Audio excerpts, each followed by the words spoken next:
2 mois après le départ de sa femme Rebecca, Pierre Perret va sortir le dernier projet préparé à ses côtés. En début d'année, Pierre Perret a perdu l'amour de sa vie, Rebecca. Mais à 91 ans, le chanteur ne se laisse pas abattre. À travers un post Instagram, il explique aller de l'avant, notamment en se maintenant actif et avec plein de projets à venir. Le 3 janvier dernier, Rebecca, née Simone Mazaltarim, est décédée à l'âge de 88 ans. Elle était la femme de Pierre Perret pendant plus de 60 ans et la mère de ses enfants, Anne et Alain, les jumeaux nés en 1962, et Julie, née en 1963. Depuis sa disparition, le chanteur de 91 ans ressent un grand vide dans sa vie. Pierre Perret noyé dans le travail. Pas question toutefois pour lui de se laisser abattre. Au contraire, Pierre Perret veut rester le plus actif possible.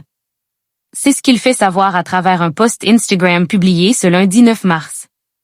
Mes loulous si chers. La vie continue. C'est ce que disent tous les jours vos innombrables messages. Je me noie dans le boulot, écrit-il. L'artiste a d'ailleurs plusieurs projets à venir comme il le précise ensuite, dont un préparé avec Rebecca juste avant sa mort. Le bouquin Mémé Anna qui raconte mes souvenirs d'enfance et mes escapades dans la nature avec elle, sortira partout ce 12 mars. Le lendemain, ce seront 2 splendides CD-livres, l'un intitulé Et les enfants et l'autre Et mes femmes, qui ne contiennent que des pépites choisies il y a 3 mois par Rebecca. Je tenais beaucoup à ce qu'elle fasse elle-même ce choix. Voilà, vous savez tout. Pour conclure sa prise de parole, en légende d'une photo de lui installée à son bureau souriant, Pierre Perret remercie sa communauté, toujours fidèle et si présente durant cette période difficile. C'est grâce à vous que je tiens encore la rampe.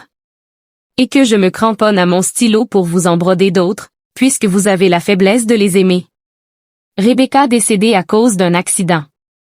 Rappelons que le décès Rebecca fait malheureusement suite à un accident. On venait de terminer notre repas. Rebecca m'a dit, je reviens tout de suite, je passe aux toilettes. L'escalier qui y montait étant en marbre et en colimaçon, je lui ai conseillé d'aller plus tôt dans notre chambre. Mais elle ne m'a pas écouté, elle m'a juste dit, j'en ai pour 5 minutes. Elle a lâché la rampe à l'avant-dernière marche, je l'ai retrouvée en bas dans une mare de sang. Elle s'est éteinte 3 semaines plus tard, a-t-il rapporté dans une interview à Paris Match.